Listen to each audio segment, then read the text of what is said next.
Well, hi everybody. I'm back here with our amazing guest, another femtech entrepreneur and scientist. So let me introduce you to Amy Divaraniya. And she's the founder and CEO of UVA, a women's health company. She has more than 10 years experience as a data scientist and has both led and published original research in the area of personal genomics and biomarker discovery. After facing her own struggles with conceiving her son, Dr. Divaraniya decided to build a solution to help women experiencing difficulty getting pregnant. Today, she and her team have built her first at-home test, UVA, that measures multiple hormones through urine samples and provides personalized results and insights on a woman's fertility. UVA has now been adopted by almost 100 clinics and hospitals across the country. Amazing. So let me welcome another scientist to our show, Amy. And I so apologize. I probably did not pronounce your last name correctly.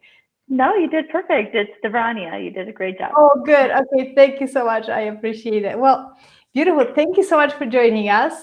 So like I love to ask our guests, how about we start with your own story and just tell us more about what got you inspired to make that career pivot from being a scientist, data scientist, to actually being a femtech entrepreneur? Sure. Yeah, no, that's a great question. So actually, I feel like my background really is the foundation for what we have at UVA. But my journey was a pretty heartbreaking one, but I think two really good things came out of it. One, my son, and then second, obviously being UVA. But my journey was pretty difficult. I've had irregular cycles my entire life. And my husband and I agreed that if we didn't get pregnant naturally, then we did not want to go down the invasive route. For me, I just didn't think I could deal with the loss of a failed cycle or a potential miscarriage. So we were like, if it doesn't happen naturally, it's just not in our cards. We'll move forward from there. So that was a really easy decision to make, to be quite honest. But it was such a tough pill to swallow as we were going through our journey. I peed on everything I could get my hands on. I checked my temperature 4:30 a.m. every day. I used every fertility tracking app. And luckily, after 18 months, I did conceive my son. But those 18 months were the most devastating of my life. And the worst part was, after collecting all of this data for 18 months, I didn't learn anything new about my cycle. All I found out was that I had irregular cycles. So really, the breaking point for me was 9 months into my journey. I was sitting on my bathroom floor with all of my ovulation strips, my pregnancy. I had a negative pregnancy test that morning, all of my data. And I had my dad's magnifying glass, like my dad's 40 or 50-year-old magnifying glass. And I was trying to find this like ghost line on this pregnancy test. Because I'm like, there's no way I'm not pregnant. I have to be pregnant right now. And I saw my reflection in my shower door and I was like, this cannot be real life. How am I sitting here, like with all this innovation happening in technology? Why am I still using my dad's magnifying glass trying to find this silly line on a test? And I wanted to change that. I'm like, this could not be what my sister would have to go through. This can be what my potential daughter would have to go through. So I wanted to change that. And it really instilled two primary goals for me. The first was, how do I empower a woman with data so she can truly take control of her journey, whatever that may be, whether it's trying to conceive or navigating a different phase of her life, just truly taking control of her health journey. The second was, how do I bring objectivity to women's health? Because what I realized is that when you go to your OBGYN or your general practitioner, when they ask you questions about your overall health, it's put on a pain scale of 0 to 10. There's very little objectivity or data put into those questions that they ask you. And we're still treated like smaller men, even though we can grow a human inside of our bodies. So I wanted to change that. And to me, the way to do that was to bring data into the equation. And so that's really where UVA was born. Wow. Okay. I mean, this is, and what a big thing that's standing out for me is actually data and taking, actually having our data for ourselves, not just in the lab, and actually understanding from a scientific perspective and from, in having that information about our body is really a big piece of what femtech is and what the new technologies are bringing, in terms of health. So thank you so much for mentioning that. I just keep on repeating that because I think it's very important. And so my question is, what is the most, according to you, what is the most significant gap in women's health today? I think everyone talks about empowering women and letting them take control of their journey, but that's still not happening. Right. I still feel like when women go to their doctor, they're still having a one-way conversation where the doctor is telling them, this is what's going on, this is what you have to do, and then you walk away from that office with the protocol. But you don't know how that protocol is tailored to you. So that personalized care is really missing for women's health. And what I love with what we're doing with UVA is that we have figured out how to have a woman, her body, and her clinician all have the same conversation, because we're starting with data. We're not stopping at telling you, yes, you're ovulating, or no, you're not. There's numbers, there's trends, there's cycle monitoring that you're able to get to actually share that information with your doctor, and they're getting that data in real time as well.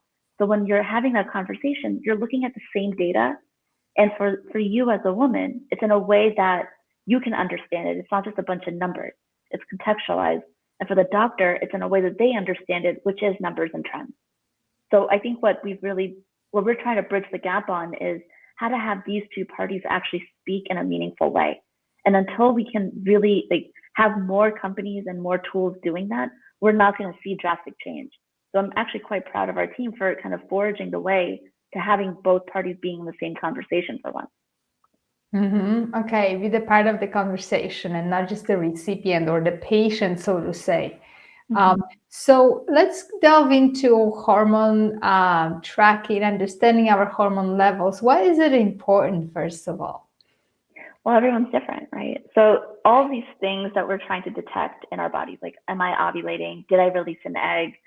Is everything normal? Whatever that may be, it's all driven by hormones, right? So this whole concept of ovulation is directly a byproduct of how your hormones are behaving, and for them to have the perfect synergy to actually release an egg from the ovary.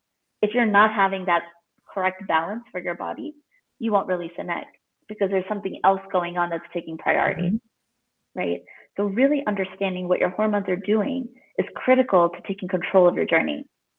And again, whatever that is, whether it's just understanding your cycle, if you have irregular cycles or polycystic ovarian syndrome or endometriosis, mm-hmm. whatever it is, all these symptoms that we're reporting are directly driven by hormones. So if we can get a solid understanding, get what your baseline levels are, see how those fluctuations are from that baseline, now we can start to shed some light on what your body is trying to tell you. So where we're coming from is getting those, it's not just enough to get a yes or no or a blinking smiley face on a test, right? There's a lot more to it. Yeah, no, it's so important what you say. It's not just a yes or no. It's not just like, okay, this is good, this is bad. You're actually getting all the whole spectrum and understanding it in terms of, time and changes over time. So tell us more about what is your solution and how do you approach that, bringing more, data to women? Sure, absolutely. And if it's okay, I'd love to show it to you because I think it's easier to see and understand. Yeah, yes. So show us what is the device. Just, I was saying, it's exciting how many, all those devices are coming up. We have no idea that they are there. So, yeah. Sure. Well, this is what it looks like. It comes with a holder, a handle, and 15 of these cartridges that are disposable. So every one of our cartridges currently measures luteinizing hormone and progesterone. The way that this works is you would provide a urine sample on this either midstream or as a dip test. You then scan it with your phone. So there's no device per se that you have to insert this into. You literally just align this QR code. Thanks to COVID, everyone knows what these guys are and how to use them. But we basically scan this region and we give you your results within seconds in our app. So you'll get your exact concentrations of your hormones, and we're really sensitive. We go out to 2 decimal places. You also we contextualize it, so you don't have to try to interpret what do these numbers mean for me. We let you know exactly what that is. And then we give you a custom daily action plan. So that's something in nutritional health, physical health, and emotional wellness, because we believe fertility should be looked at holistically. And then finally, because we're a quantitative test where we're getting these numbers, we learn what your personal baseline levels are and then detect fluctuations by comparing to that. So every test is personalized. I mean, I get the question a lot. I mean, like, is my LH surge okay? Should it be higher? Is my progesterone rising well? And I'm just like, well, it's actually normal for you. It might not be the standard. You're not hitting that textbook curve, but you're ovulating and everything looks great for you. So we're really trying to redefine what normal is. Yes, I think it's super important because normal, and also, in healthcare, normal is based on averages, which is not, I mean, averages are so low because of how unhealthy our society is, unfortunately, that there is really no measuring, scale to understand it. So can you say, like, why did you choose urine test for this? There's several reasons for that. But before I answer that question, I'd like to highlight one more point to what you just said, because that's absolutely true. It is based on averages, but if you think about it, women weren't required to be in clinical studies until 1993. So you have less than 30 years of data to make all of these claims. And on top of that, if you look at these studies, they're all based on women who are in their early 20s, have perfect 28-day cycles, and that's what the averages have been based on. But women aren't getting pregnant in their early 20s anymore. That's not the norm. Women are waiting to get pregnant, and unfortunately, those averages have not grown with us. So we're always trying to strive for this perfect behavior, but that's no longer perfect for our community. It also doesn't account for people like me who are not white female, right?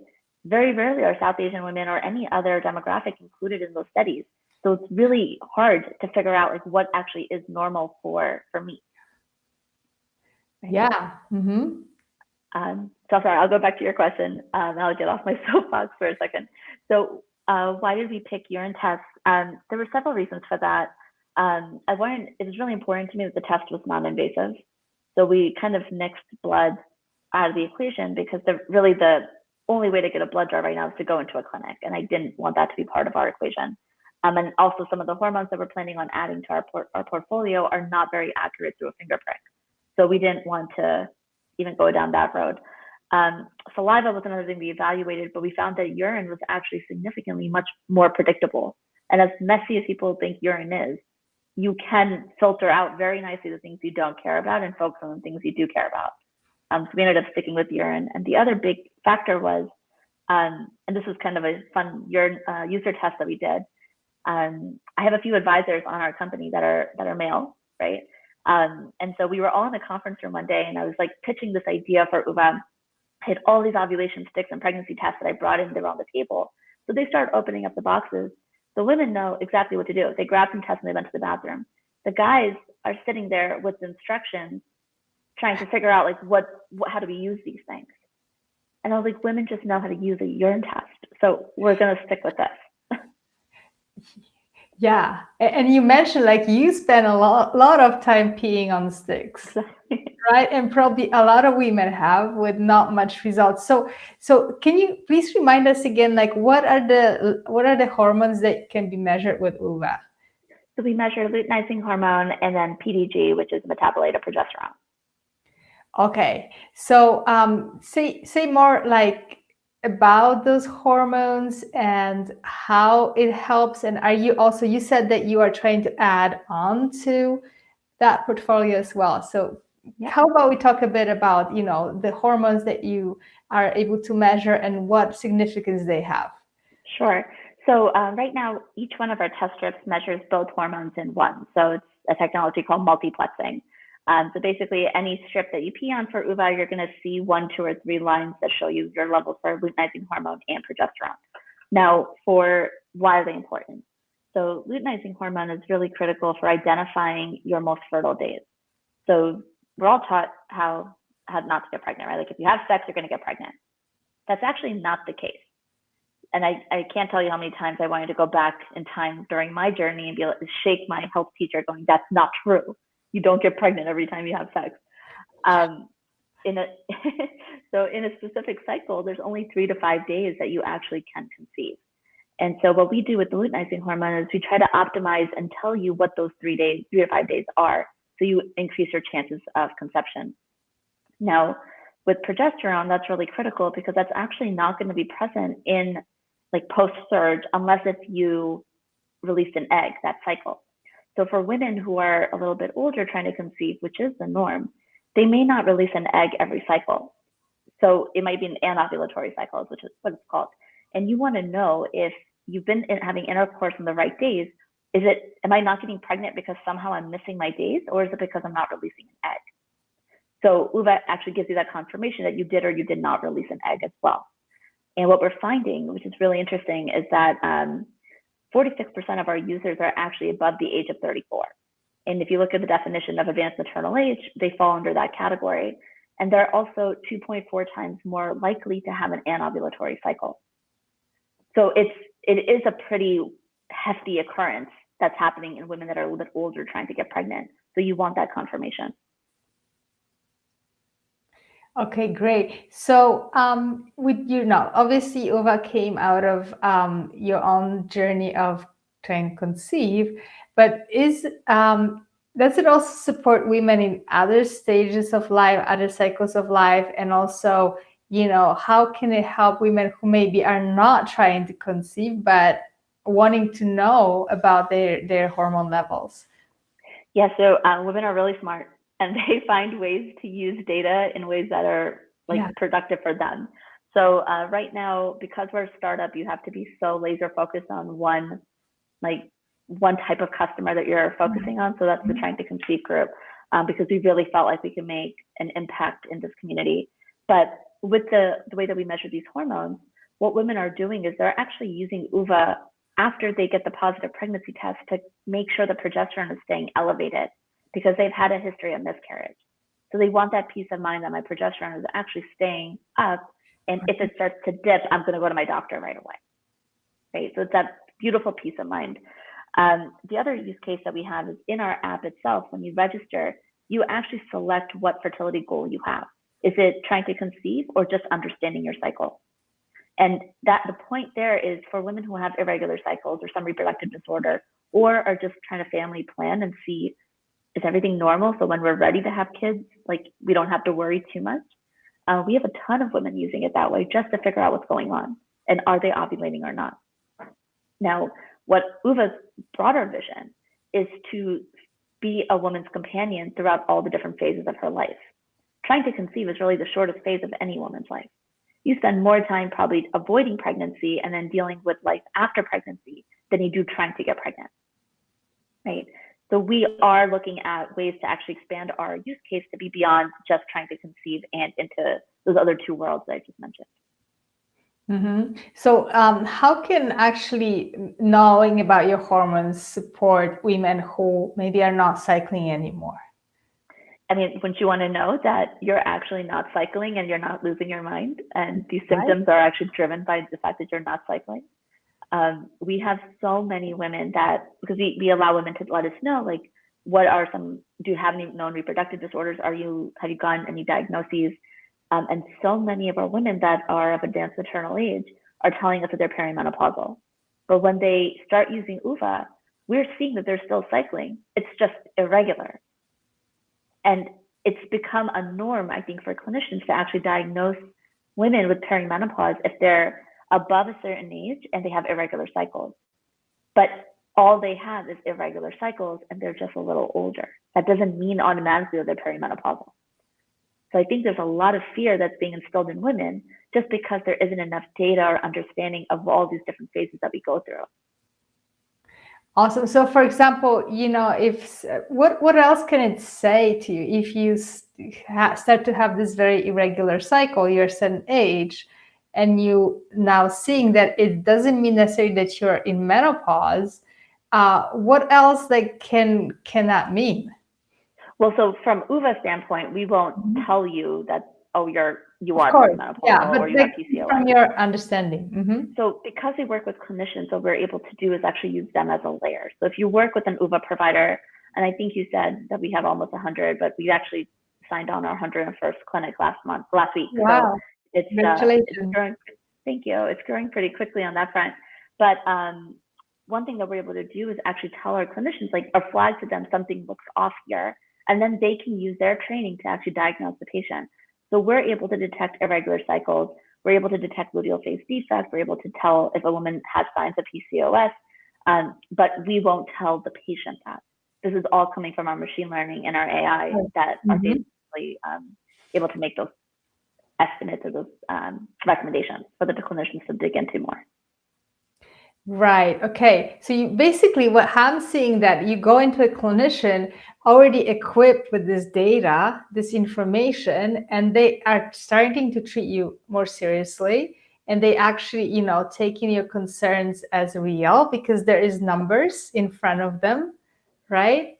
Exactly. So, yeah. So can you say more about, like, how do you collaborate with clinicians and Yes. how does that all work? Yeah, sure. So there's a lot of different models that we have going on right now, and every clinic is set up differently. So we don't kind of have a one size fits all model. It's really tailored for everybody. But basically, clinicians are able to onboard with us, and they provide their patients with a clinic ID, so that the patient can opt into sharing the data with their clinician if they want. Once they do that, the clinician is actually able to view all of the patient's data in real time on UVA's HIPAA compliant dashboard. So the doctor is not worrying about looking at different screenshots. The woman doesn't have to worry about, does my doctor care about this symptom or not? UVA takes care of all of it for her. And it's really a peace of mind for both the patient and the doctor, because what our doctors have told us is it saves them and their nurses significant time, because now they know when to call their patient back in. Or if something is off, let me call them now instead of having to do routine checks and base everything off of how's everything feeling. It's a lot more objective now. Okay. So another piece of something that I'm curious, and maybe some of our viewers are too, so you're using all this new technology, and you also mentioned, you're using artificial intelligence. It's, to understand the data. Can you explain more how this all comes together and Sure. how we can, use those technologies to, to empower our health? Yeah, I think I take it for granted a lot, because this is something that I built and I spent a lot of my career focusing on. So I'm just like, oh, of course you're gonna have this. But I realized, looking through our data, how powerful it truly is. Like I said earlier, pretty much all of the standards or averages that we're comparing ourselves to are based on women in their early 20s that are white, have perfect 28-day cycles. What we're doing with UVA is we're personalizing every single person's recommendations and what we're learning about her cycle. And we're able to do that by segregating against so many different factors. We're able to segregate by demographic, by age, by ethnicity, by reproductive disorder, and start to segment even further within there to figure out exactly what is normal for you. So if you choose to view your data, we can see how everything compares to yourself. But then if you want to look at people like you, we can actually compare you to a normal that is relevant to you. Right? That's one aspect. The second is we actually use our AI and machine learning to help with those daily action plans.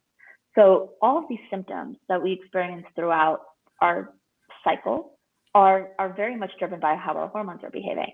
The problem is we haven't had the data to understand what this hormone imbalance or hormone behavior actually leads to. So what UVA is able to do is match or marry that subjective symptom that you're sharing with us to how your hormones behaved. And then as we see that hormone behavior happening in a subsequent cycle, we can give you daily action plans to alleviate those symptoms before they take over. So the best example are migraines. That's something that we do quite often. We'll start to detect behaviors in hormone levels when women experience migraines in previous cycles. And in subsequent cycles, we start to give them daily action plans to alleviate those migraines to help balance all of that out. Because we detect the hormone patterns. Okay, so basically what you're saying too is that you're not just looking at fertility levels, you can also look at other symptoms or conditions like migraines. What else do you feel could be a problem that a woman could get more information about using? Oh, there's so many things. I mean, we let women track anywhere from I think it's over 40 different items, and then there's also a free texting, so she can enter anything that we're not tracking. So we're constantly iterating on that. But some of the more common hormone behavior patterns that we're able to detect is migraines, bloating, skin type. So if you notice that your skin gets oily at certain points, you start having acne, we are able to start detecting that with hormone imbalance. Same thing with hair. There's a lot. I mean, the list is so long for us, and we're starting to really get powered to segregate amongst all those different factors that I said earlier. So it's exciting. Okay, so it's basically the vision is like a woman can understand her hormones better to know what is actually happening that's creating all those symptoms or all those conditions that she may be going through. And oftentimes they seem so disconnected, maybe my hair is not so good. And then I also have migraines and I have low energy or brain fog, but it never sort of comes together as one picture. But Exactly. then relate it back to actually seeing if there's an issue with your hormones, hormonal levels, and then start to track that and understand how maybe all those symptoms are actually linked together too. Exactly. That's awesome. No, I mean, super exciting because like in my practice too, I see so many women coming in and they have a laundry list of issues, and it doesn't seem like they think of them as connected because Right. obviously we have in terms of conventional medical care, we have a doctor for this and a doctor for that and a doctor for that, and they never communicate together. And I think Exactly. that's a huge problem with current model. So it's really exciting that you're bringing this to the picture. Thank I you. did Well, have, that's where we were saying, like, a lot of women don't know what symptoms are relevant for their doctor, right? yeah. So, like, for me, I remember I was feeling a lot of bloating at one point, and I never reported that to my doctor when I was trying to get pregnant. And then one day it was just so bad, and I had an appointment. I was like, she's like, "How's everything going?" And I was like, "Well, I'm really bloated." And she's like, "How long has this been going on?" I was like, 4 or 5 months. And then she's like, "Well, Amy, you should have told me because we could take care of it. That could be a symptom of what's going on here." And I was like, "Well, I didn't know you cared about that." So by women actually us sharing, like kind of taking away that barrier, women just tell us what's going on and we share the relevant information with her doctor. She doesn't have to worry about it. And that's a peace of mind that I think everybody in the picture really deserves and appreciates. Yeah, okay, awesome. So I do want to ask you about, so you mentioned that, so obviously you connect women to the clinicians, but you also give them a list of recommendations. So Yes. can you say more about that? Yeah, so I worked with, oh gosh, I don't even know how many, like countless clinicians, went through the research. We really trained our algorithm on a lot of the recommendations that are being made right now. But now what's happened, that was how we initially started, right? Like, so if a woman says, let's just stick with migraines, that a woman's having migraines at a certain point in her cycle, there's a lot of dietary and physical health like stretches that you can do to alleviate those migraines. So we started making those recommendations. That was kind of V1 of UVA. What we've now done is because we're so powered with the data and the hormonal information, we're kind of bypassing just what the patient is reporting and instead basing it off of hormonal behavior. And so we'll start making recommendations on hormone patterns based off of what we're seeing in the data. And that's all meant to alleviate any sort of, or help you optimize your chances of hitting your fertility goal, whatever that may be. Awesome, amazing. So great. So I'm asking this to all our guests. Where do you see women's health going with all the advances of technology and what is happening, and also, with the rise of femtech entrepreneurship, where do you see women's health going, or where would you like it to see going? I think I'll go with where would I like to see it going because I Yeah. don't know if it's actually happening yet. I'd like to see this pattern of us truly empowering women with information and data, going on to another level. So there's a lot of amazing companies that are coming out right now, like focusing on so many different spots of like parts of our health, like the vaginal microbiome, looking at menstrual blood, understanding what the hormones are doing. But I want to make sure that not everything is so community driven. Like, yes, women need community. We thrive in community. We love having people that relate to us. But at the end of the day, the solution needs to be something tangible that she can do something with it. So with UVA, we're so conscious about the fact that we're not just inundating you with data and information. If I give you a data point, I'm also giving you a way to close that loop. What do I do with that, and what does this mean? Yeah. And I hope that other companies in this space start following that pattern, because until we can empower women with that like ammo, we're not going to see change. If we rely solely on the healthcare system, we're going to be here until like our great grandkids are starting to try to get pregnant. It has to start now, and we are so smart. We're so capable of taking control of our own health given the right tools. And I hope that other companies in the space start trusting women enough to give them the right tools, the right information, so they can go to their doctors for informed conversations.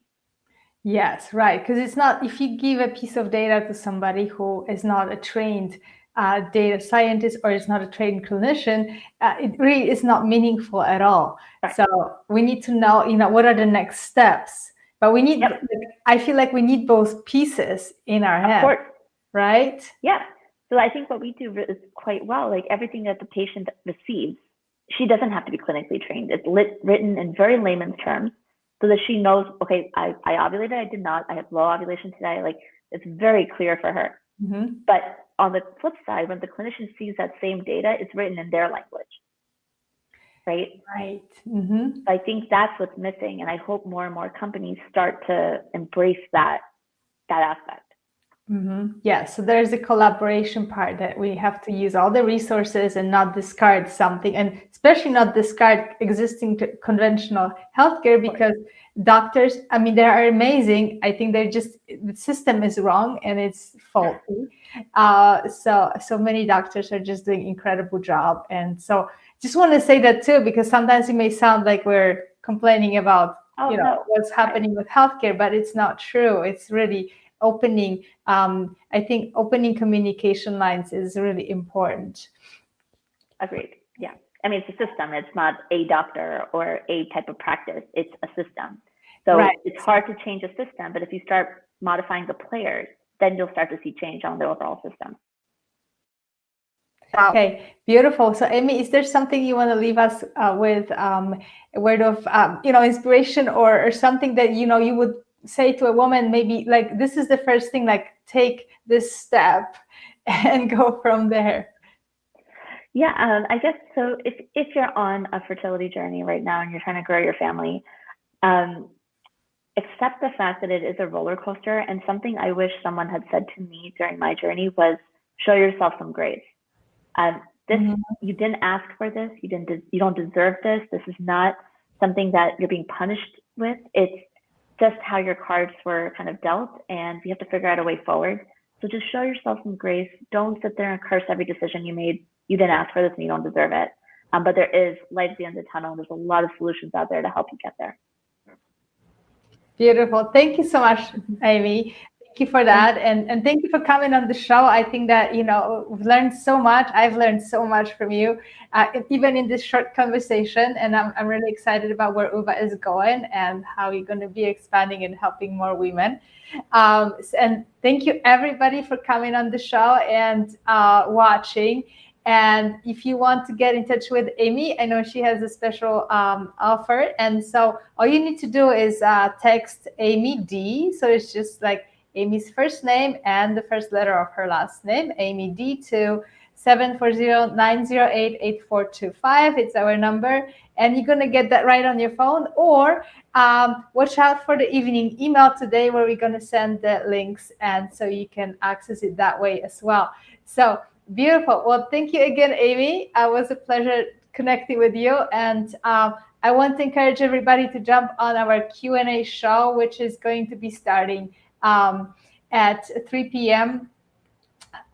Eastern time, actually in 10 minutes. So I cannot wait to see you there. Bring your questions, and we're going to continue the conversation today and tomorrow. So please keep on coming back, and we'll see you soon. Thank you so much again. And thank you, Amy. Bye-bye.